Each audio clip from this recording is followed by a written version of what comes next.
قال أبو داود وزاد بن عيينة في حديث الزهري عن عمرة عن عائشة رضي الله عنها قالت إن أم حبيبة كانت تستحاض فسألت النبي صلى الله عليه وسلم فأمرها أن تدع الصلاة أيام أقرائها. قال أبو داود وهذا وهم من ابن عيينة ليس هذا في حديث الحفاظ عن الزهري إلا ما ذكر سهيل بن أبي صالح وقد روى الحميدي هذا الحديث عن ابن عيينة ولم يذكر فيه تدع الصلاة أيام أقرائها. وروت قمير بنت عمرو وروت قمير بنت عمرو زوج مسروق عن عائشة رضي الله عنها المستحاضة تترك الصلاة أيام أقرائها ثم تغتسل. وقال عبد الرحمن ابن القاسم عن أبيه أن النبي صلى الله عليه وسلم أمرها أن تترك الصلاة قدر أقرائها. وروى أبو بشر جعفر بن أبي وحشية عن إكرمة عن النبي صلى الله عليه وسلم قال إن أم حبيبة بنت جحش استحيضت فذكر مثله.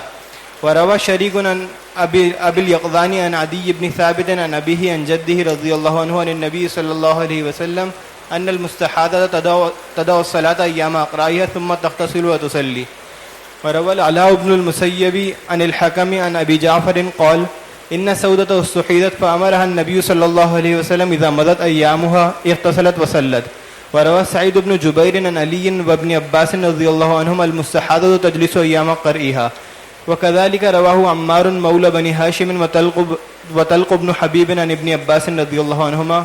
وكذلك رواه معقل الخثعمي عن علي رضي الله عنه. وكذلك روى الشعبي عن قمير امرأة مسروق عن عائشة رضي الله عنها. قال أبو داود وهو قول الحسن وسعيد بن المسيب وعطاء ومكحول وإبراهيم وسالم والقاسم إن المستحاضة تدع الصلاة أيام أقرائها. قال أبو داود لم يسمع قتادة من عروة شيئا. بالسند المتصل منا إلى الإمام الحافظ الحجة أبي داود سليمان بن الأشعث الأزدي السجستاني رحمه الله ومتعنا بعلومه وفيوضه آمين. قال حدثنا أحمد بن يونس وعبد الله بن محمد النفيلي قال حدثنا زهير قال حدثنا هشام بن عروة عن عائشة رضي الله عنها قالت إن فاطمة بنت أبي حبيش جاءت رسول الله صلى الله عليه وسلم فقالت إن امرأة استحاض فلا أطهر أفأدع الصلاة؟ قال إنما ذلك عرق وليست بالحيضة فإذا أقبلت الحيضة فدعي الصلاة وإذا أدبرت فاغسلي عنك الدم ثم صلي. به قال حدثنا القعنبي عن مالك عن هشام بإسناد زهير ومعناه وقال فإذا أقبلت الحيضة فاترك الصلاة فإذا ذهب قدرها فاغسل الدم عنك وصلي.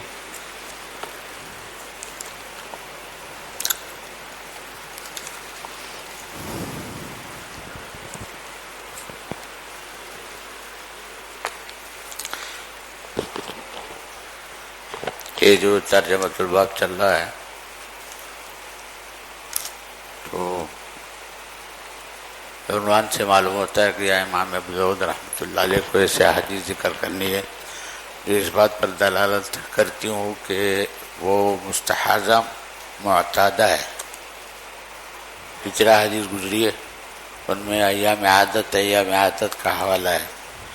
تو یہ باب اس مقصد کے لیے ہے کہ وہ مستحاضہ جو معتادہ ہو وہ اپنی عادت کے مطابق اپنے آپ کو حائضہ سمجھے گی اور جب عادت کے دن گزر جائیں گے تو غسل کرے گی. ثم تتوضأ لكل صلاة جیسا کہ معمول ہے. ایک عنوان یہ ہے. دوسرا عنوان آگے انہوں نے ایک اور قائم کیا ہے اور اس عنوان میں جو احادیث ہے وہ ذو وجہین ہے. یعنی انہوں نے احادیث سے یہ بھی اندازہ لگایا جا سکتا ہے کہ یہ مستحاضہ کا حکم ہے جو معتادہ ہے اور یہ بھی کہ اس مستحاضہ کا حکم ہے جو ممیزہ ہے. اس لیے کہ اس میں زیادہ تر اقبال اور ادبار کے الفاظ ہیں. تو جو حضرات تمییز کے قائل ہے وہ اقبال اور ادبار کو اسی معنی میں لیتے ہیں.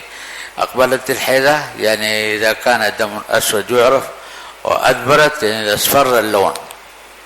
لیکن ایک حدیث ایسی بھی جس میں اقبال اور ادبار کے ساتھ قدر کا بھی لفظ ہے. قدر اور قدر جو ہے یہ کیف نہیں یہ کم ہے.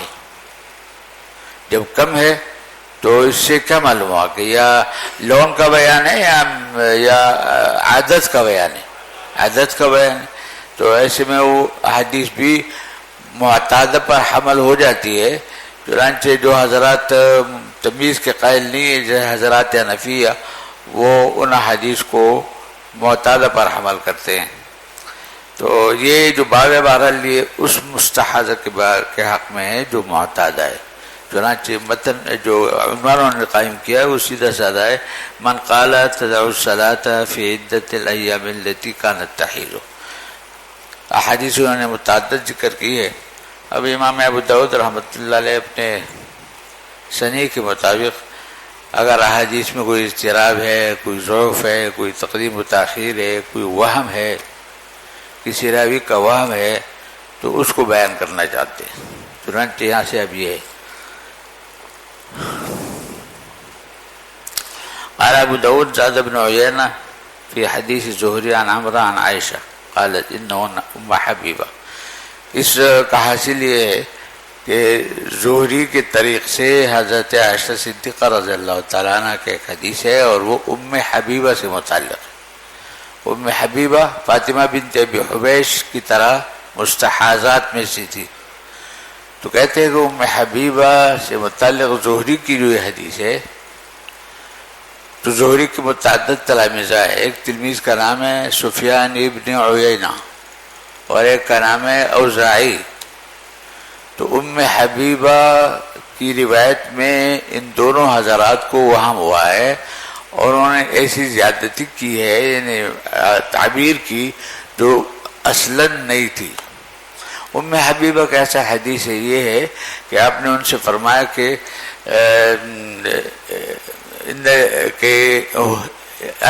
الاستحاضة دم عرق فإذا أقبلت فدعي الصلاة وإذا أدبرت فاغتسلي وصلي. اس طرح کے سیدھے سادے الفاظ ہے جس میں نہ اقبال کا ذکر ہے نہ عدد کا ذکر ہے. إذا أقبلت العيد فإذا أقبلت الحيض فدعي الصلاة إذا أقبلت إن ذلك عرق فاغتسلي وصلي. یہ الفاظ ہے ان ذلك عرق وليست بالحیضہ فاغتسلی وصلی. آگے یہ الفاظ آ رہے ہیں.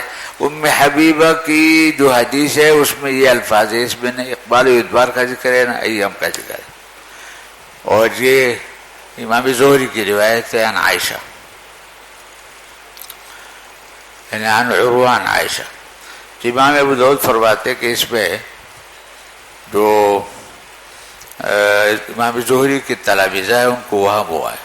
ایک وہم سفیان بن عیینہ کو ہوا ہے اور وہ ایک ام حبیبہ کی اس روایت میں انہوں نے ایک اضافہ کیا کہ ایسا اضافہ کیا کہ جو معتادہ ہونے پر دلالت کرتا ہے وہ اضافہ.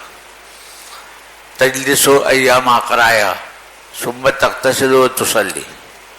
اس قسم کے الفاظ کا اضافہ کیا جس سے کیا معلوم ہوتا ہے کہ ام حبیبہ معتادہ تھی. اور اوزاعی نے اضافہ دوسرا کیا، انہوں نے اضافہ کیا کہ اذا اقبلت الحیضۃ فدعی الصلاۃ واذا ادبرت فاغتسلی وصلی. تو امام ابو داؤد فرماتے ہیں کہ ام حبیبہ کی جو اصل روایت ہے امام زہری سے، اس میں نہ اقبال و ادبار کا اضافہ ہے نہ اس میں ایام کا اضافہ ہے. سیدھی سادی حدیث ہے کہ جب یہ وقت آ جائے تو نماز چھوڑ دو اور جب یہ وقت گزر جائے تو بس اس کے بعد غسل کر کے نماز پڑھنا شروع کرو. نہ ایام کا ذکر ہے یعنی معتادہ ہونے کی حیثیت کا ذکر ہے، نہ کیف کا ذکر ہے، اقبال و ادبار کا ذکر ہے جو لون پر دلالت کرنے والے لفظ اس کا ذکر نہیں ہے. لیکن ابن عیینہ سے خطاوی کو انہوں نے ایسے لفظ کا اضافہ کیا جس سے ام حبیبہ کا معتادہ ہونا ظاہر ہوتا ہے، اور اوزاعی سے خطاوی کو انہوں نے ایسے لفظ کا اضافہ کیا جس سے ممیزہ ہونا سمجھ میں آتا ہے. ابن عیینہ نے کیا اضافہ کیا؟ ایام کا. اور اوزاعی نے کیا اضافہ کیا؟ اقبال و ادبار کا. تو اگرچہ اضافہ دیگر مستحاضات کے حق میں ثابت ہے، مثلا فاطمہ بنت وہ سہیل ابن صالح کی روایت فاطمہ بنت ابی حبیش کے بارے میں، اس میں اضافہ ہے، لیکن ام حبیبہ کی روایت میں خاص طور پر جو زہری سے ہے اس میں اضافہ نہیں ہے، اور وہ زہری کے تلامذہ میں سے ایک تلمیذ نے ایک اضافہ کیا اور دوسری تلمیذ نے دوسرا اضافہ کیا. تو یہ فنی بحث ہے، صرف حدیث کے بارے میں بتانا ہے کہ یہ اضافہ صحیح نہیں ہے، نہ ابن عیینہ کا اضافہ صحیح ہے اور نہ اوزاعی کا اضافہ صحیح. حکم شرعی کا انکار کرنا مقصود نہیں ہے، وہ تو متعدد حدیث سے ثابت ہے کہ معتادہ کا اعتبار ہے، اور جو تمیز کے قائل حضرات ہیں وہ ممیزہ ہونے کا بھی اعتبار کرتے ہیں، ان کے پاس بھی قرائن ہے، اور وہ قرائن جو معتادہ ہونے سے متعلق ہے وہ بہت زیادہ ہے، بڑی صریح حدیث ہے. تو حکم شرعی کا انکار کرنا مقصود نہیں، بلکہ حدیث میں فنی حیثیت سے بتانا مقصود ہے کہ ام حبیبہ کے حدیث جو زہری سے مروی ہے تو اس میں زہری کے بعد دو تلامذہ کو وہم ہوا ہے، بقیہ کو وہم نہیں ہوا. بقیہ نے تو نہ ایام کا ذکر کیا نہ اقبال و ادبار کا ذکر کیا، بلکہ جو سیدھی سادی حدیث ہے جس میں نہ اقبال و ادبار کا حوالہ ہے نہ اس میں ایام کا حوالہ ہے اس کو ذکر کیا.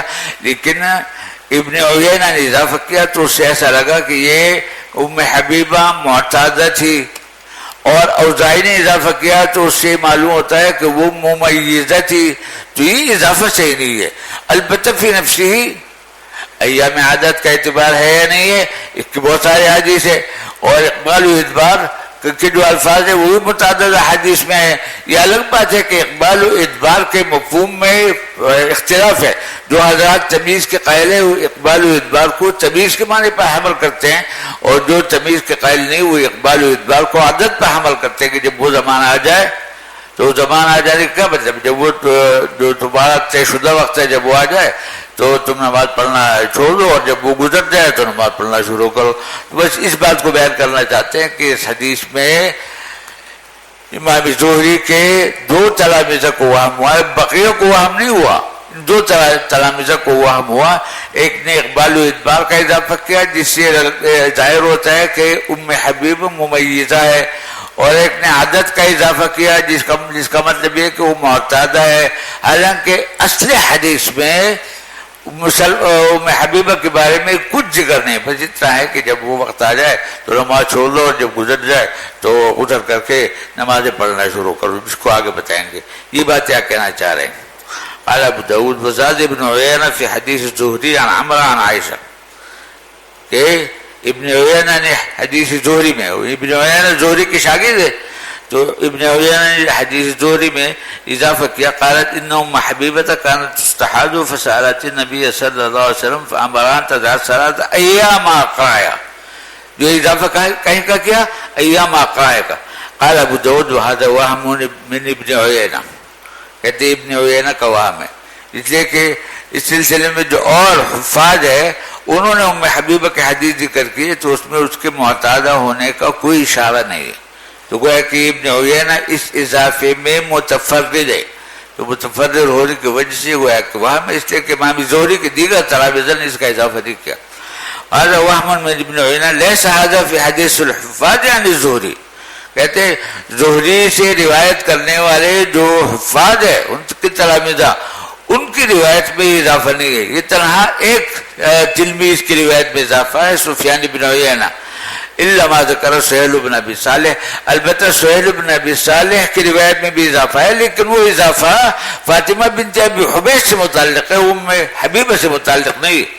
وہ فاطمہ بنت ابی حبیش سے متعلق جو روایت ہے اس میں ایام کی تصریح ہے، جس سے اس کا معتادہ ہونا یقینی طور پر ظاہر ہوتا ہے، لیکن وہ تو روایت دوسری ہے نا. تو کہتے ہیں وہ اضافہ وہ فاطمہ بنت ابی حبیش کے بارے میں جو سہیل ابن صالح کی روایت میں وہ صحیح ہے، وہ اصلاً ثابت ہے، لیکن یہ جو ام حبیبہ کی روایت میں اضافہ ہے اور یہ اضافہ صرف ابن عیینہ نے کیا ہے، یہ اضافہ صحیح نہیں ہے. ام حبیبہ سے متعلق جو روایت ہے اس سے نہیں پتہ چلتا ہے کہ وہ ممیزہ ہے اور نہیں پتہ چلتا ہے کہ وہ معتادہ ہے، لیکن ابن عیینہ کا اضافہ کرنے سے معلوم ہوا کہ وہ ممیزہ ہے. تو اضافہ اس میں چونکہ ابن عیینہ دیگر تلامذہ کے مقابلے میں متفرد ہے، اس لیے یہ مقبول نہیں. کہتے ہیں لما ذکر سہیل. دیکھو اچھی طرح بات سمجھنی چاہیے. سہیل ابن صالح کا جو حوالہ دیا یہ ام حبیبہ سے متعلق نہیں ہے. سہیل ابن صالح کا حوالہ فاطمہ بنت ابی حبیش سے متعلق ہے اور وہاں اضافہ ایام کا بالکل ثابت ہے, لیکن ام حبیبہ کے بارے میں اضافہ ثابت نہیں ہے. یہ وجہ ہے کہ امام زہری کے دیگر تلامذہ کے کلام میں اضافہ نہیں. الا ما ذکر سہیل بن ابی صالح وقد روى الحمیدی هذا الحدیث. اور ایک اور بات بھی فرمانا چاہتے ہیں, وہ یہ کہ دیکھو ابن عیینہ نے یہاں اضافہ کیا ایام اقرائها کا, لیکن خود ایسا لگتا ہے کہ ابن عیینہ کو خود بھی تردد ہے, اس لیے کہ ابن عیینہ سے روایت کرنے والے جو ابن عیینہ کے تلامذہ ہے, ماقبل میں ابن عیینہ کا جو تلمیذ ہے اس نے اضافہ کیا, لیکن حمیدی عن ابن عیینہ یعنی ابن عیینہ کے ایک اور شاگرد حمیدی انہوں نے اضافہ نہیں کیا, جس کا مطلب یہ ہے کہ بعض تلامذہ کو جب ابن عیینہ نے حدیث سنائی تو اضافے کے ساتھ سنائی اور بعض تلامذہ کو جو سنائی تو بغیر اضافے کی سنائی, تو مطلب یہ کہ خود ابن عیینہ کے طرز عمل میں بھی اضطراب ہے. لہذا یہ اضافہ ابن عیینہ کے کلام میں یہ ابن عیینہ کے اپنے طرف سے ہے, یہ اصل حدیث کا حصہ نہیں ہے. ایک تو یہ قرینہ ہے, دوسرے کہ جیسے انہوں نے بتایا کہ زہری کی جو دیگر حفاظ تلامذہ ہے ان کی روایت میں اضافہ نہیں ہے, صرف ابن عیینہ کی روایت میں اضافہ ہے. اور اگر ابن عیینہ کے تمام تلامذہ متفق ہوتے اس اضافے میں تو پھر بھی ایک بات تھی, حالانکہ ایسے بھی نہیں ہے. ابن عیینہ کے بعض تلامذہ کی روایت میں اضافہ ہے اور حمیدی عن ابن عیینہ کی روایت میں اضافہ نہیں ہے, جس کا مطلب ہے کہ ابن عیینہ کو اس اضافے میں خود تردد ہے کہ کہیں انہوں نے حدیث اضافے کے ساتھ سنائی اور کہیں حدیث بغیر اضافے کی سنائی. اسی کو کہتے دیکھو وقد روى الحمیدی هذا الحدیث عن ابن عیینہ لم يذكر فيه تدعو الصلاة ایام اقرائها. تو اس سے معلوم ہوا کہ ابن عیینہ کا جو اضافہ ہے یہ کسی وہم پر مبنی ہے. اگر ان کو یقین ہوتا تو ان کے تمام تلامذہ کی روایت میں یہ الفاظ ہوتے, اور ان کو یقین ہوتا تو ان کا کوئی متابع کوئی مؤید بھی ہوتا. حالانکہ حفاظ عن زہری میں سے کوئی بھی حافظ ایسا نہیں ہے کہ جس کی روایت جو ابن ام حبیبہ سے متعلق ہے اس میں اضافہ ہو. وروت قمیر بنت عمرو زوج مسروق عن عائشہ. اب یہاں ایک اور بات بتانا چاہتے ہیں کہ ہم بس صرف اتنا کہنا چاہتے ہیں, امام ابو داؤد کا طرز عمل یہ بتاتا ہے کہ یہاں اس بات کی طرف ہم توجہ دلانا چاہ رہے تھے کہ زہری کی جو حدیث ہے جن کے شاگرد ابن عیینہ ہے انہوں نے اضافہ کیا تو اضافہ وہاں پر مبنی, لیکن فی نفسی عادت کا اعتبار ہونا یہ ثابت ہے اور اس کے بہت سارے قرائن ہیں. حدیث مرفوع بھی ہے اور حدیث موقوف بھی ہے کہ معتادہ ایک مستقل قسم ہے اور معتادہ کو ایام عادت کا اعتبار کرنا پڑتا ہے. ایام عادت گزرنے کے بعد ایک دفعہ غسل کرنا پڑتا ہے, بس بقیہ نمازیں وضو کر کے پڑھنی پڑتی ہے.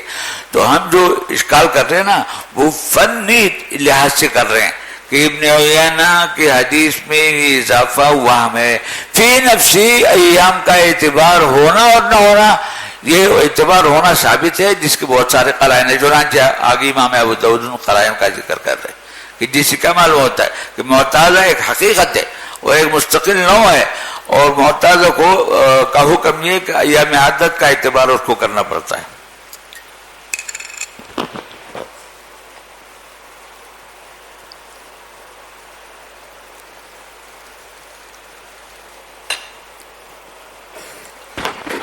چنانچہ فرماتے ہیں کہ وروا قمیر بنت عمرو زوج مسروق عن عائشہ, حضرت عائشہ سے روایت ہے اور یہ روایت موقوف ہے.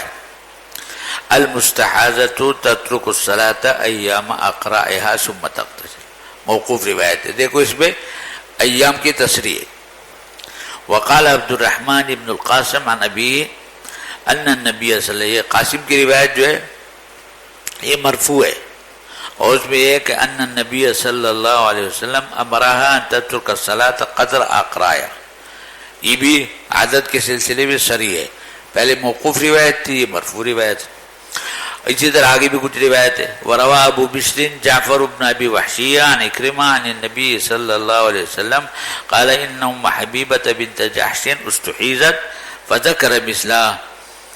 وروى شريك عن ابي اليقظان عن عدي بن ثابت عن ابي عن جده عن النبي صلى الله عليه وسلم ان المستحاضة تدع الصلاة ايام اقرائها. یہ دیکھو یہاں بھی ایام کی تصریح ہے. ثم تغتسل وتصلی. تو یہ ساری روایت اس بیان کرنے کے لیے کہ ہم صرف حدیث کی فنی حیثیت پر بحث کر رہے ہیں کہ اضافہ صحیح نہیں ہے، لیکن فی نفسی ایام عادت کا اعتبار کرنا دیگر احادیث مرفوعہ اور موقوفہ سے ثابت ہے، اس کا انکار نہیں کیا جا سکتا. چنانچہ آگے بھی ہے وروى العلاء بن المسیب عن الحکم عن ابی جعفر قال ان سودة استحیزت فامرها النبی صلی اللہ علیہ وسلم اذا مضت ایامها اغتسلت. تو دیکھو مضت ایام سے کیا معلوم ہوا کہ ایام کا یعنی عادت کا اعتبار ہے. اغتسلت وصلت. اسی طرح ایک اور حدیث ہے روا سعید بن جبیر عن علی و ابن عباس، یہ موقوف روایت ہے، آثار صحابہ ہے. المستحاضۃ تجلس ایام قرئها. یہاں دیکھو ایام کی تصریح ہے، اس سے کیا معلوم ہوا کہ عادت کا اعتبار ہے یا نہیں ہے؟ ہے. وکذالک ایک اور قرینہ بھی ہے رواہ عمار مولا بنی ہاشم وطلق بن حبیب، یہ دونوں حضرات روایت کر رہے ہیں عن ابن عباس. وكذلك رواه معقل الخصعمي عن علي وكذلك روى الشعبي عن قمير امرأة مسروق عن عائشہ، کہ ان حضرات کی روایت میں بھی ایام کی تصریح ہے، جس کا مطلب ہے کہ عادت کا ہر حال میں اعتبار ہے. قال ابو داود وهو قول الحسن وسعید ابن المسیب، اور کہتے ہیں عادت کا اعتبار کرنے کا بڑے بڑے ائمہ کا مسلک ہے، انہوں نے اس کا اعتبار کیا ہے. قول الحسن حسن بصری و سعید ابن المسیب و عطا و مکحول و ابراہیم و سالم والقاسم، سب کا اس بات پر اتفاق ہے کہ ان المستحاضۃ تدع الصلاۃ ایام اقرائها. اس کا مطلب ہے کہ معتاد ہونے کا اعتبار ہے.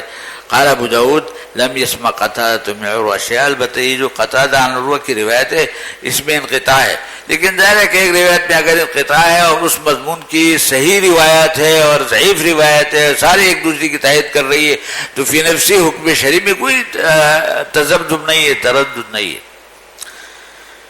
دوبارہ حاصل یہ نکلا کہ ام حبیبہ کے سلسلے میں جو روایت ہے وہ ذکر ایام سے خالی ہے اور اقبال و ادبار سے بھی خالی ہے، جس کے متعدد قرائن ہیں. لیکن اس روایت میں ایک غلطی ابن عیینہ سے ہوئی ہے اور ایک غلطی اوزاعی سے ہوئی ہے. اب تک جس زیادتی کا بیان ہے، وہم کا بیان ہے، وہ کس کا ہے؟ وہ کس کی ہے؟ ابن عیینہ. آگے پھر اوزاعی کی بھی وہ جو زیادتی ہے، اوزاعی کی زیادتی ایام کی نہیں، اقبال و ادبار کے لفظ کی ہے. حدثنا احمد بن يونس وعبد الله بن محمد النفيلي قال حدثنا زهير قال حدثنا هشام بن عروة عن عروة عن عائشة رضی اللہ تعالی عنہ وعنہ قالت ان فاطمہ بنت ابی حبیب. ایک مستقل حدیث ہے اور ایک اور مستحاضہ سے متعلق ہے، فاطمہ بنت ابی حبیب سے متعلق. جو اس سے پہلے روایت گزری تھی وہ ام حبیبہ سے متعلق تھی. ان فاطمہ بنت ابی حبیب جاءت رسول اللہ صلی اللہ علیہ وسلم، کہ آپ کی خدمت میں حاضر ہوئی. فقالت ان امرأۃ استحاض فلا اطہر، کہ میں اس بیماری میں مبتلا ہوں اور پاکی حاصل ہی نہیں ہوتی. افادع الصلاۃ، تو کیا پہ مسلسل ان دنوں میں نماز چھوڑی رکھوں؟ قال، آپ نے فرمایا انما ذلک عرق وليست بالحیضہ، فاذا اقبلت الحیضہ فدعی الصلاۃ فاذا ادبرت فاغسلی عنک الدم وصلی، کہ جب گزر جائے تو بس نماز پڑھو اور جب آ جائے تو نماز نہ پڑھو. یا اقبال اور ادبار کا لفظ ہے. اقبال اور ادبار کے لفظ کو حضرات حنفیہ نے عادت پر حمل کیا. اقبلت یعنی اقبلت تلک الایام، ادبرت یعنی ذهبت تلک الایام. لیکن جو حضرات تمییز کے قائل ہیں انہوں نے اقبال کو کیف پر محمول کیا. اقبل ذلك اللون یعنی اللون الاسود او الاحمر البحرانی، واذا ادبر یعنی اسبر اللون، اصبح اللون اصفر لم يبقى اسود، تو پھر ظاہر ہے کہ اس کی حیثیت مستحاضہ کی. تو یہ فرماتے ہیں کہ فإذا أقبلت الحيضة فدعي الصلاة فإذا أدبرت فاغسلي عنك الدم ثم صلي. فاغسلی عنک الدم ثم صلی، یا نہ غسل کا ذکر ہے نہ وضو کا ذکر ہے. یا تو یہ کہا جائے کہ حدیث میں اختصار ہے، اس لیے کہ غسل کا تو انکار کوئی کر ہی نہیں سکتا. مزیہ ایام حیض کے بعد تو غسل فرض ہے. اور یہ ہے کہ فغسلی میں دونوں چیز آ جاتی ہے، غسل دم بھی اور غسل بھی. فغسلی میں دونوں چیز آ جاتی. کیا کہ اگر کہیں خون لگا ہوا ہے کپڑے میں جسم میں تو اس کا غسل بھی ضروری ہے اور غسل بھی ضروری ہے خروج اندم الحیض کی. یہ پیچھے امام ابو داؤد رحمۃ اللہ علیہ نے جب ان کے روایت پہ کلام کیے، سفیان ابن عیینہ، وہاں کہا ہے کہ تفردہ، تو وہاں میں کیونکہ متفرد ہیں، حالانکہ جب ایک راوی ثقہ ہو اور اپنے شیخ کا ملازم ہو تو اس کے تفرد کو اعتبار کی جاتی ہے. تفرد کا اعتبار اس وقت ہوتا ہے زیادت الثقت مقبولہ جبکہ دیگر روات اس کے مخالف نہ ہو. اگر دیگر امام ابو داؤد نے فرمایا نا کہ حفاظ کے خلاف ہے، تو ایک ثقہ اگر اوثق کی مخالفت کرے تو اس روایت کو شاذ، اور ثقہ کی روایت کو شاذ اور اوثق کی روایت کو محفوظ کہا جاتا ہے، تو اس کا اعتبار نہیں. یہ اس وقت ہے جب کہ مخالفت نہ ہو یا تو حفاظ کی مخالفت ہے. اور خود ابن عیینہ کو بھی زیادہ انشراح نہیں ہے، اس لیے کہ حمیدی کو جو انہوں نے حدیث سنائی اس میں اضافہ نہیں ہے، اور دیگر تلامذہ کو سنائی اس میں اضافہ ہے. وبه قال حدثنا القعنبي عن مالك عن هشام بإسناد زهير ومعناه قال فإذا أقبلت الحيضة فاترك الصلاة فإذا ذهب قدرها. دیکھو یہ دلچسپ بات، اقبلت الحیضہ جو قائلین بتمیز ہے اس کو وہ کیف پر محمول کرتے، کیف یعنی لون پر. لیکن دیکھو یہاں اس کا ذکر ہے فإذا ذهب قدرها کہ جب اس کی مقدار چلی جائے، تو مقدار کا تعلق تو کیف سے نہیں نا، کم سے ہے. جس کا مطلب ہے کہ اقبال و ادبار کا لون کے معنی میں ہونا صریح نہیں ہے بلکہ محتمل ہے. اقبال اور ادبار کو لون کے معنی میں بھی لے سکتے ہیں اور ایام کے معنی میں بھی لے سکتے ہیں. یا ایک ہی حدیث میں اقبال و ادبار کا بھی ذکر ہے اور قدر کا بھی ذکر ہے، تو دونوں چیزیں جمع نہیں ہو سکتی نا. اگر اقبال و ادبار لون کے معنی میں ہے تو قدر کا کیا مطلب ہے؟ اور جب قدر کا ذکر ہے تو قدر اس بات کا قرینہ ہے کہ اقبال و ادبار لون کے معنی میں نہیں بلکہ ایام کے معنی میں. فإذا ذهب قدرها فاغسل الدم عنك وصلی. یہ دیکھو بڑی اہم بات ہے قدر و حق والی. باب من قال اذا اقبلت الحیضة تدع الصلاة. تو پہلا جو باب گزرا نا آپ نے دیکھ لیا، وہ مستحاضہ کے کون سے قسم سے متعلق تھا؟ یہ معتادہ. یہ جتنے حدیث ہیں سب معتادہ سے متعلق. بیچ میں ابن عیینہ کی بات آ گئی، وہ ایک فنی بات ہے کہ ابن عیینہ کا اضافہ ام حبیبہ کے حدیث میں معتبر نہیں ہے. اور اسی طرح آگے بتائیں گے کہ اوزاعی کا اضافہ، اب چونکہ اقبال ادبار کا لفظ ہے نا تو آگے بتائیں گے کہ اوزاعی کا اضافہ بھی ام حبیبہ کے حدیث میں معتبر نہیں ہے.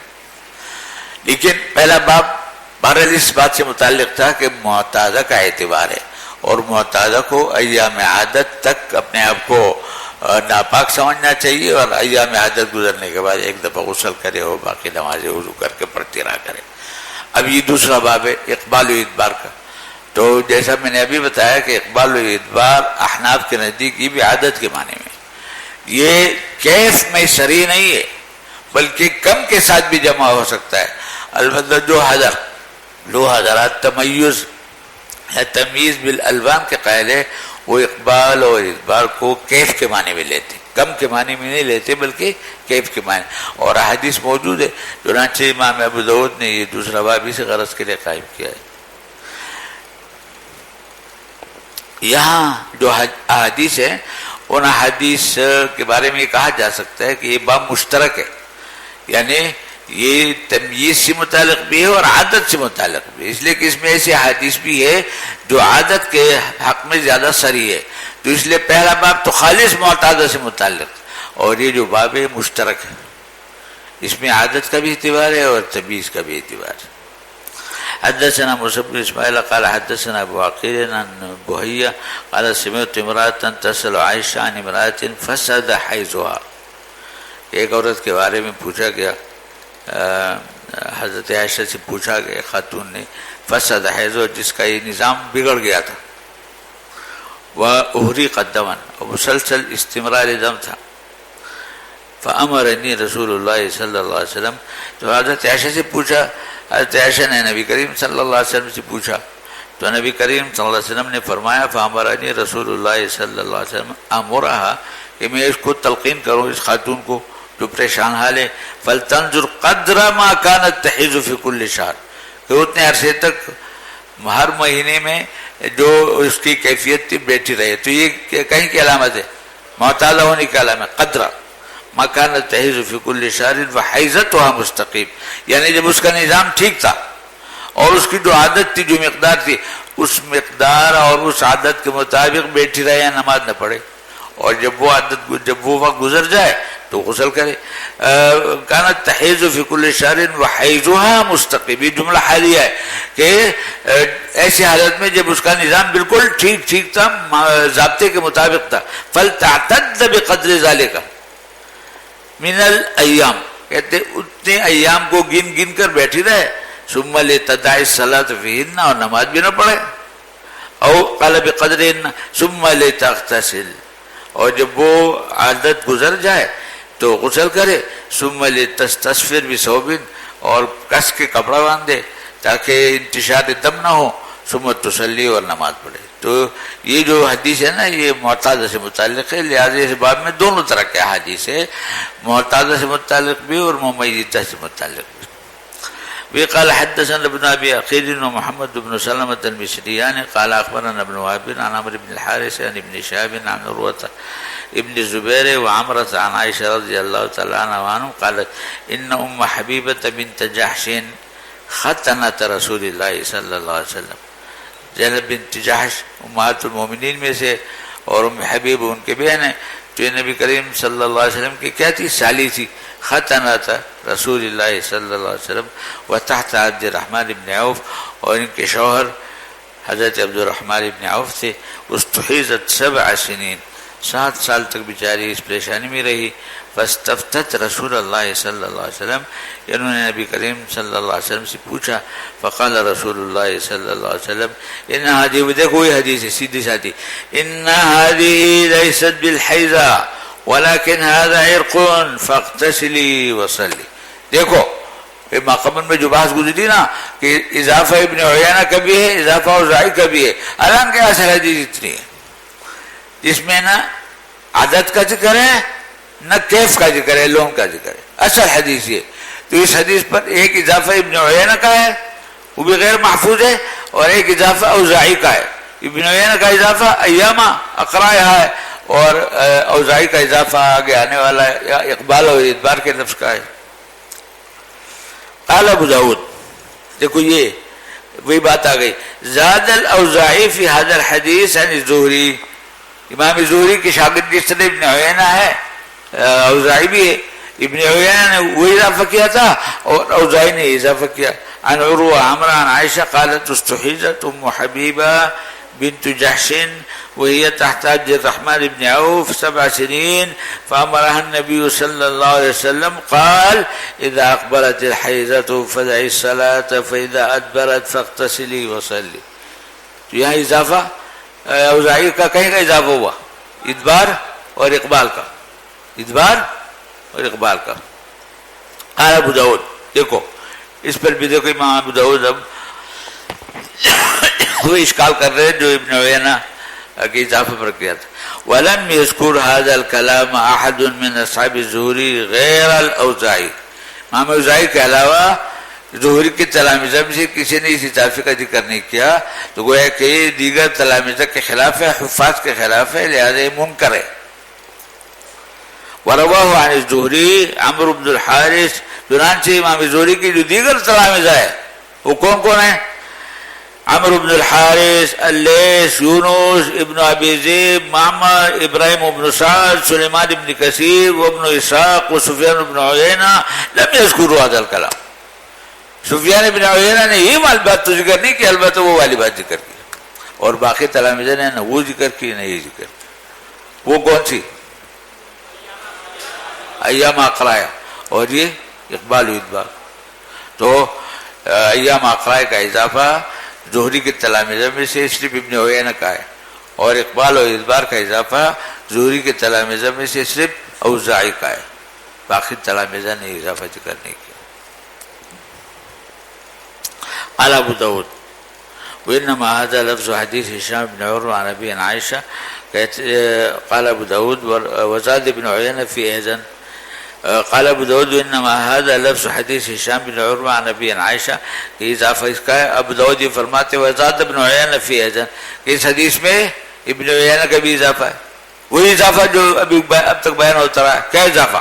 ایام عقرائے کا. امران تدع الصلاة ایام عقرائے ووہم من ابن عیینہ، وہ ابن عیینہ کا وہم ہے، اور یہ اقبال و ادبار یہ کس کا وہم ہے؟ اوزاعی کا.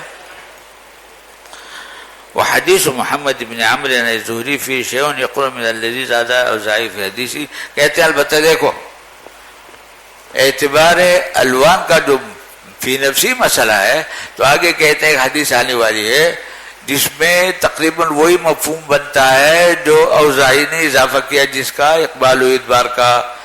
اقبال و ادبار میں اشارہ کم کی طرف نہیں ہے، کیف کی طرف ہے. تو کہتے ہیں کہ اضافت تو صحیح نہیں ہے، لیکن جو اس کا مفہوم بنتا ہے کہ قسم ممیزہ بھی ہے، تو اس قسم کی تائید آگے ایک حدیث آنے والی ہے اس سے ہوتی ہے. تائید کیا ہوتی ہے؟ آگے حدیث آنے فَإِنَّهُ دَمٌ أَسْوَدُ يُعْرَفُ، فَإِنَّهُ دَمٌ أَسْوَدُ يُعْرَفُ. تو یہ الفاظ کس کی تائید کر رہے ہیں؟ ایام کی تائید کر رہے ہیں، اقبال و ادبار کی تائید کر رہے ہیں. اقبال و ادبار کو اگر اس معنی میں لیا جائے، لیکن حضرات حنفیہ نے اس پر کلام کیا ہے کہ فَإِنَّهُ دَمٌ أَسْوَدُ يُعْرَفُ، یہ جو اضافہ ہے نا یہ ثابت نہیں ہے، یہ خود متکلم فی ہے. اس لیے حضرات حنفیہ تمیز کے قائل نہیں ہے، اور اس لیے بھی کہ ایک صریح حدیث موجود ہے حتیٰ ترین القصۃ البیضاء جو بخاری کی حدیث ہے، تو اس لیے وہ ممیزہ کے قائل نہیں ہے، صرف معتادہ کے قائل ہے، وہ متحیرہ کے قائل ہے. کہتے ہیں کہ دیکھو حدیث محمد بن عمرو الزہری فی شیء، اور آگے ایک حدیث ہے محمد بن عمر کی زہری سے نقل کرتے ہوں، کہتے ہیں اس میں ایک ایسی بات ہے کہ یقرب من الذی زاد الاوزاعی فی حدیثی، معنی کے اعتبار سے وہ اوزاعی کے اس اضافے کے قریب قریب ہے. اضافے کے قریب قریب ہونے کا کیا مطلب ہے؟ یہ مطلب ہے کہ اقبال اور ادبار کا اضافہ اوزاعی کے کلام میں ہے، اور اقبال اور ادبار کا مفہوم کیف ہے، کیف لون ہے، اور وہاں بھی لون کی تصریح ہے، لہذا اسی اعتبار سے قریب ہے کہ اقبال و ادبار کا مفہوم قائلین بالتمیز میں کے نظر میں کیا ہے؟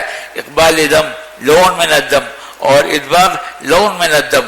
اور آگے صراحتاً ایک حدیث آ رہی فَإِنَّهُ دَمٌ أَسْوَدُ يُعْرَفُ، تو وہ جو حدیث آ رہی نا یہ وہ حدیث گویا کہ اس مفہوم کی ہے، جس کا مطلب ہے کہ تمیز فی الجملہ امام ابو داؤد کے نظر میں ثابت ہے، لیکن بہرحال اضافہ صحیح نہیں ہے. یہ ام حبیبہ کی حدیث میں یہ اقبال و ادبار کا اضافہ صحیح نہیں ہے، اگرچہ فی نفسی ہی تمیز کا اعتبار فقہا کرتے ہیں، اور حدیث بھی فی الجملہ اس کی تائید ہوتی ہے. یہ الگ بات ہے کہ عدد کی جو حدیث ہے وہ زیادہ صحیح اور صریح ہے اقبال کے حدیث کے مقابلے میں، کہ وہ نہ صریح ہے اور اس میں اس کی صحت بھی متکلم فی ہے، اس لیے کہ اس کے مقابلے میں حضرت عائشہ کی حدیث ہے بخاری کی.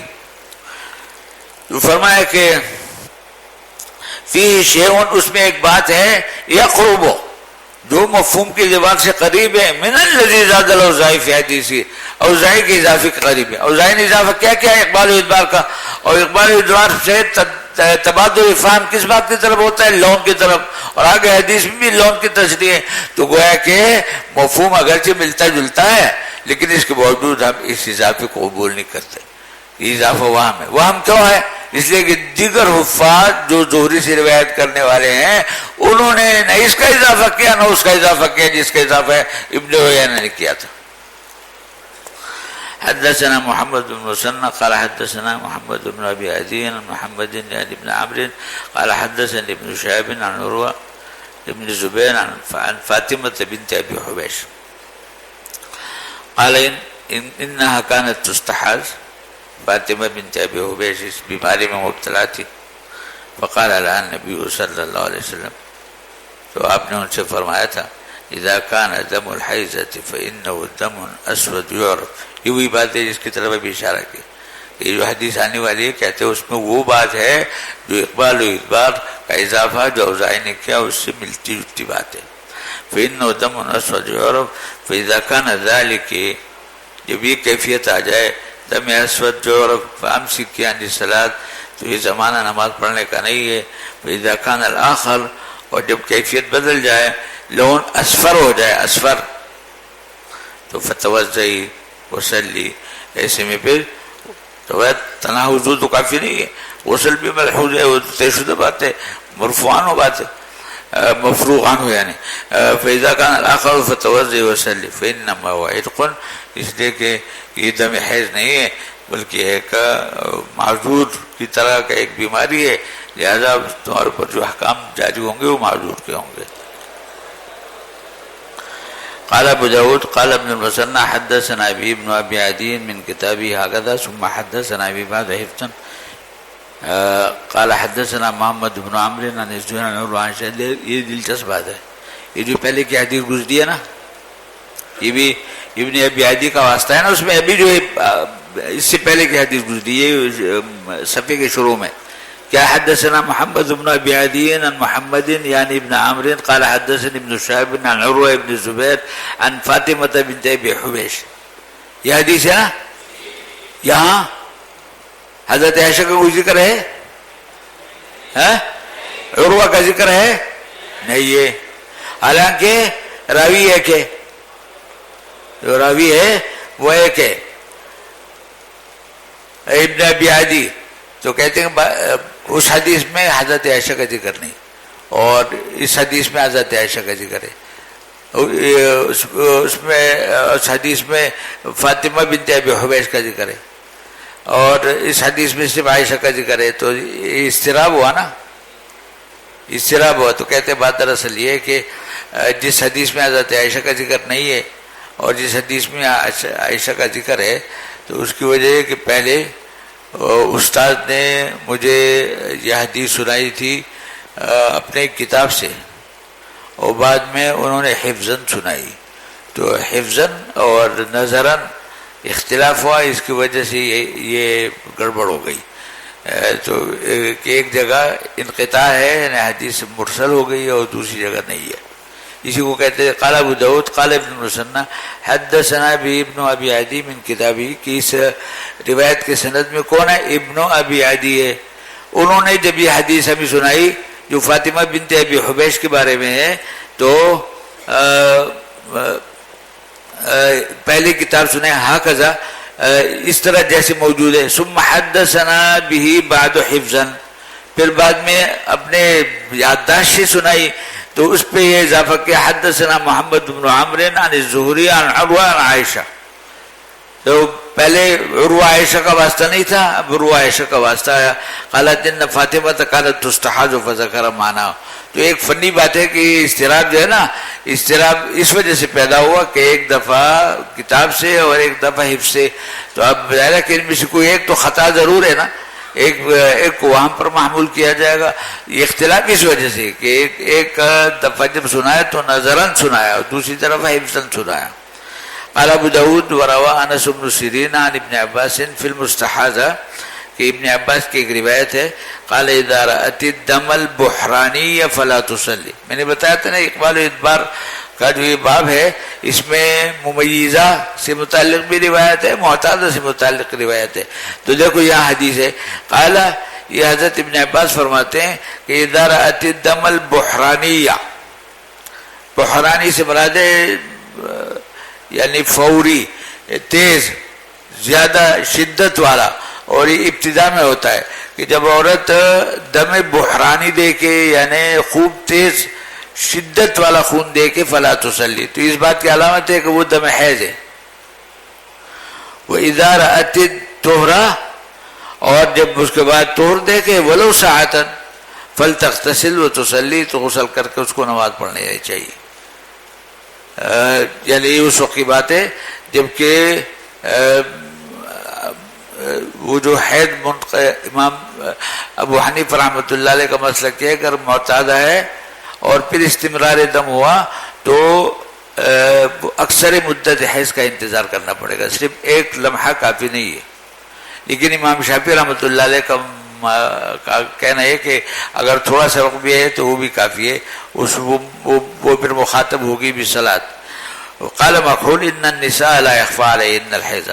اس روایت کے بارے میں امام مخول کا کہنا ہے کہ عورتوں کو اپنے بارے میں خود اندازہ ہوتا ہے کہ وہ بعض اوقات عورتیں لون دم سے اندازہ لگا لیتی کہ کیا ہے. یہاں جیسا دم البحرانی کا حوالہ ہے تو اس طرح کہتے ہیں عورتوں کو اپنے بارے میں زیادہ اندازہ ہوتا ہے. ان دم اسود و غلیظ، اور عام طور پر ایسا ہوتا ہے کہ جو دم حیض ہوتا ہے وہ اسود غلیظ ہوتا ہے. پھر ذهب ذلك وصارت صفرا رقیقہ، اور جب بعد میں وہ نوعیت بدل جائے، وہ حمرت نہ رہے، صفرت آ جائے اور غلیظ نہ ہو، گاڑا نہ ہو، بلکہ اس میں رقت ہو زیادہ، فإنها مستحاضہ فلتغتسل ولتصلی. بہرحال ممیزہ کا بیان ہے اس حدیث میں. قال ابو داود وروى حماد بن زید عن يحيى بن سعيد عن القعقاع بن حكيم عن سعيد بن المسيب في المستحاضة اذا اقبلت الحيضة، یہ اقبال و ادبار کے الفاظ ہے، ترکت الصلاة واذا ادبرت اغتسلت وصلت. وروى سمي وغيره عن سعيد بن المسيب تجلس ايام اقرایا، دیکھو یہاں معتادہ کا بیان ہے. وكذلك روى حماد بن سلمة عن يحيى بن سعيد عن سعيد بن المسيب. تو کہیں عادت کی تصریح، کہیں اس کو اقبال اور ادبار کے عنوان کے تحت ذکر کیا گیا ہے، اگرچہ اس عنوان کو دیگر قرائن کی بنا پر ممیزہ کے ایک مستقل قسم کا قرینہ قرار دیا گیا ہے، لیکن حضرات حنفی اس کو مستقل قسم نہیں مانتے. قال ابو داود وروى يونس عن الحسن الحائض اذا مد بها الدم، کہ حیض کا اگر استمرار ہو گیا، یعنی حیضہ ہے اور دم کا استمرار ہو گیا، تو اب استمرار کے بعد کیا ہونا چاہیے؟ تمسکو بعد حیضتها یوما او یومین، تو کہتے ہیں حیض کے بعد ایک دن یا 2 دن کا انتظار کر. احناف کا تو مسلک یہ ہے کہ اگر ایام عادت 10 ہے اور اکثر مدت حیض بھی 10 ہے تو کوئی انتظار کرنے کی ضرورت نہیں. ایام عادت 6 ہے یا 7 ہے اور استمرار ہو گیا تو اکثر ایام حیض کو دیکھنا پڑے گا. اگر دم منقطع ہو گیا 10 پر تو سمجھا جائے گا کہ عادت متغیر ہو گئی، ابھی سارے ایام دم ہوں گے اور وہ قضاء صلوات کی مکلف نہیں ہوگی. لیکن اگر استمرار پھر بھی رہا تو عادت کے بعد جو وقت ہے نا اس میں وہ مخاطب بصلاۃ. اور امام مالک رحمۃ اللہ علیہ کا مسلک یہ ہے کہ اس کو احتیاطاً بھی رکنا چاہیے. یومین 3 ایام، اس کو استظہار کہتے ہیں کہ صورتحال کا اندازہ لگانا چاہیے احتیاط کے طور پر. تو 3 دن تک احتیاط کرے، 3 دن میں اگر منقطع ہو گیا تو اس کا حکم دوسرے، اگر مستمر ہوا تو پھر ظاہر کو اس پر مستحاضہ ہونے کا حکم لگے گا. تمسکو بعد حیضها یوما او یومین فهي مستحاضہ. وقال التیمی عن قتادہ اذا زاد على ایام حیضها 5 ایام فلتصلی.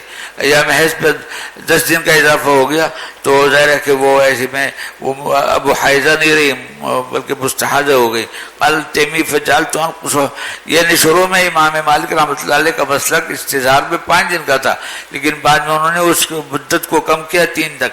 قال التیمی فجعلت انقصه، میں گھٹاتا رہا حتی بلغت یومین. فقال اذا كان یومین فهو على ذلك. یہ امام حسن بصری کی بات ہے کہ جب میں نے یومین کہا فهو من حیضہ. وسئل ابن سیرین عنہ فقال النساء علم بذلك. علامہ ابن سیرین نے کسی استظہار کا اعتبار نہیں کیا بلکہ انہوں نے کہا کہ عورتوں کو اپنے بارے میں اندازہ ہوتا ہے ایام سے یا الوان سے، وہ جیسا فیصلہ کرنا چاہے اپنے بارے میں کر سکتی ہے. حدثنا زهير بن حرب وغيره قال حدثنا عبد الملك بن عمرو قال حدثنا زهير بن محمد عن عبد الله بن محمد بن عقيل عن ابراهيم بن محمد بن طلحة عن امه مرار بن طلحة عن امه حمنة بنت جحش قالت كنت استحاض. یہ حمنة بنت جحش بھی نبی کریم صلی اللہ علیہ وسلم کی سالی ہے حمنہ بنت جحش قالت كنت استحاذ حیضة کثیرة شدیدہ، میں اس سخت بیماری میں مبتلا تھی، فاتیت رسول اللہ صلی اللہ علیہ وسلم استفتیہ، تو میں حکم شرعی معلوم کرنے کے لیے آپ کی خدمت میں حاضر ہوئی، وہ اخبرہ، میں جاننا چاہ رہی تھی اور آپ کو اپنا حال بتانا چاہ رہی تھی، فوجدت فی بیت اختی، اور یہ میرے لیے آسانی یہ تھی کہ اس وقت آپ میری ہمشیرہ کے گھر میں تھے جو ازواج مطہرات میں سے تھی، زینب بنت جحش، فقلت، اور میں نے جو اپنی مشکل تھی آپ کے سامنے عرض کی، فقلت یا رسول اللہ انی امرأۃ استحاذ حیضۃ کثیرۃ شدیدہ فما تری فیہا، آپ میرے لیے کیا رائے رکھتے ہیں، کیا حکم ہے آپ کا؟ قد منعتنی الصلاۃ والصوم، اور اس کیفیت نے تو مجھے نماز اور روزے سے محروم کیا ہوا ہے۔ فقال، تو آپ نے پہلے ایک طبی طریقہ بتایا اس شدت کو روکنے کے لیے۔ فقال انعت لک الکرشف، میں تمہیں مشورہ دوں گا کرشف کے استعمال کا، یعنی روئی کے استعمال کا۔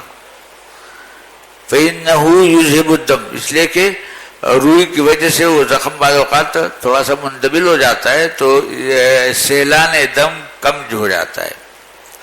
قالت واکثر من ذلك، انہوں نے عرض کیا کہ حمنہ بنت جحش نے کہ اس سے مجھے کوئی فائدہ نہیں محسوس ہوتا۔ قال فاتخذ لي ثوبا، اچھا ایک اور کپڑا اس کے اوپر باندھ لو۔ فقالت واکثر من ذلك انما اسج سجا، میں تو گویا کہ بہتی چلی آ رہی ہوں۔ قال رسول اللہ صلی اللہ علیہ وسلم، تو پھر آپ نے حکم شرعی بتایا، یہ تو ایک علاج کا طریقہ بتایا تھا، حکم شرعی بتایا کہ سآمرک بأمرین، میں دو میں سے ایک بات کا مشورہ دوں گا، بأیہما فعلتے، اور ان میں سے جو بھی طریقہ تم قبول کرو اس پر عمل کرو، اجزا عنک من الآخر، دونوں کو جمع کرنے کی ضرورت نہیں، جو سا طریقہ تم اختیار کرو گے تمہارے لیے کافی ہوگا۔ فإن قویت علیہما فأنت عالم، اور اگر تم دونوں کرنا چاہو یعنی شدت والا طریقہ بھی اختیار کرنا چاہو تو ٹھیک ہے۔ قال لها انما هذه رکضۃ من رکضات الشیطان، آپ نے فرمایا کہ یہ شیطان کی چوٹ ہے، شیطان کی ضرب ہے۔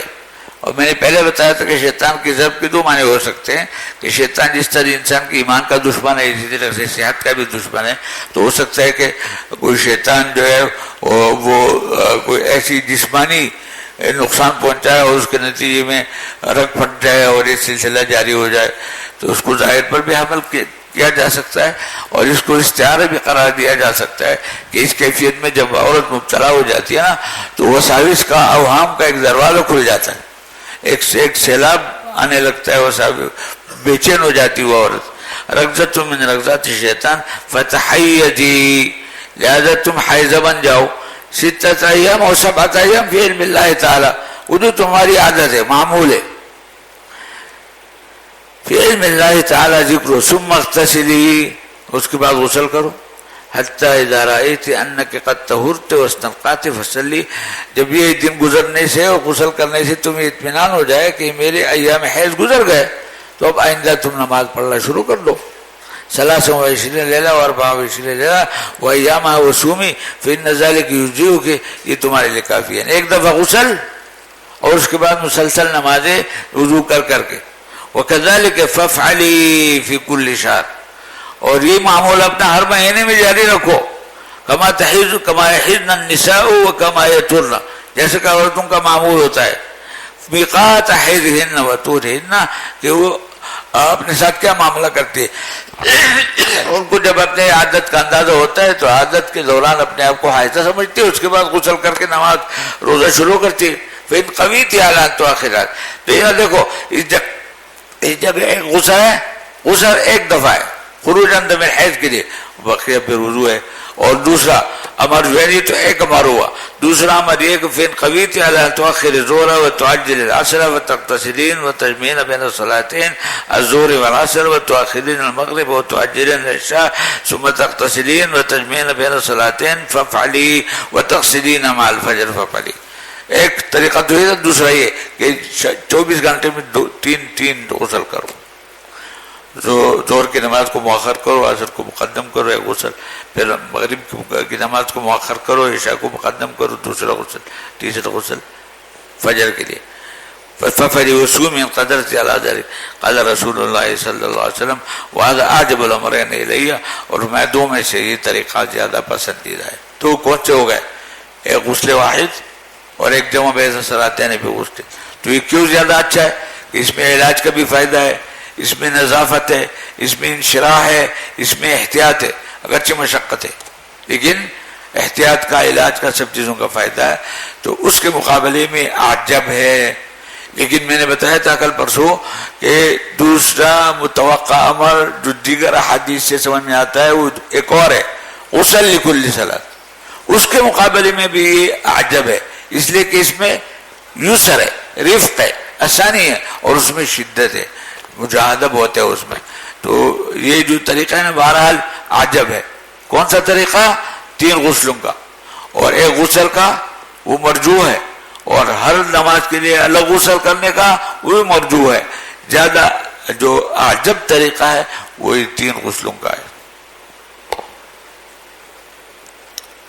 وَهَذَا أَعْجَبُ الْأَمْرَيْنِ إِلَيَّ قال ابو داود ورواه عمرو بن ثابت عن ابن عقيل وقال قالت حمنا هذا عجب الامرين الي. حمنا نے کہا حمنا بنت جحش آپ کی سالی تھی کہ یہ مجھے زیادہ مرغوب ہے. لم يجعله قول النبي صلی اللہ علیہ وسلم. کہتے ہیں اس حدیث میں یہ هذا عجب الامرين کا جو جملہ ہے یہ نبی کریم صلی اللہ علیہ وسلم کا نہیں، مرفوع نہیں ہے، بلکہ خود حضرت حمنا کا اپنا جملہ ہے. یہ طریقہ مجھے زیادہ آسان لگتا ہے. هذا عجب الامرين الي لم يجعله قول النبي صلی اللہ علیہ وسلم جعله کلام حمنا.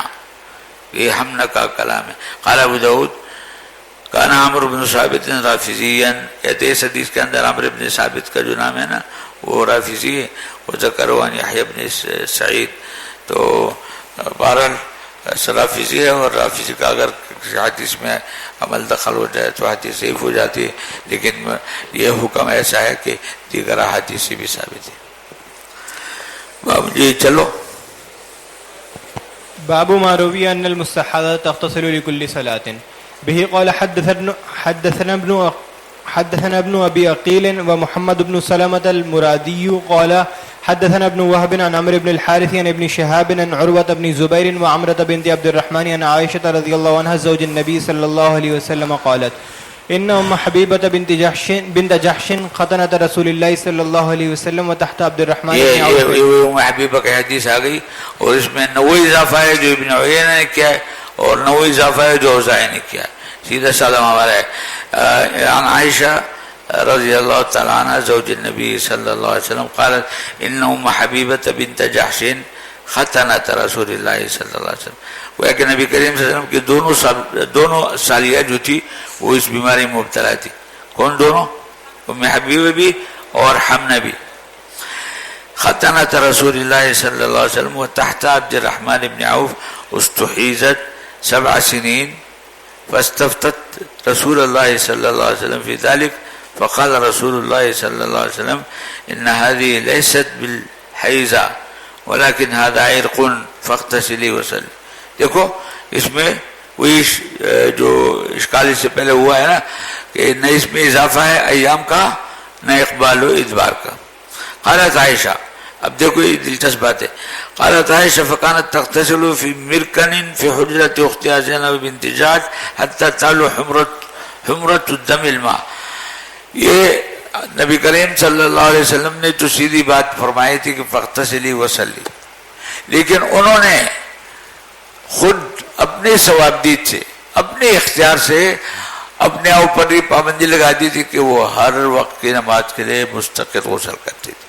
تو یہ غسل لکل صلاۃ کی معمور نہیں تھی، غسل واحد کے معمور تھی، لیکن انہوں نے اس خیال سے کہ اس میں احتیاط ہے، اس خیال سے کہ اس میں علاج کا فائدہ ہے، اس خیال سے کہ اس میں نظافت زیادہ ہے، اپنے آپ کو اس مجاہدے میں رکھا تھا کہ وہ ہر نماز کے لیے غسل کرتی تھی. یہ نبی کریم صلی اللہ علیہ وسلم کی طرف سے ان کو ہدایت نہیں تھی. فکانت تغتسل، غسل کرتی تھی فی مرکنن فی حجرت اختها زینب بنت جاش، ایک ٹب میں بیٹھ جاتی تھی، حتی تعلو حمرۃ الدم الماء، ٹب میں بیٹھنا کہیں کے لیے ہوتا تھا؟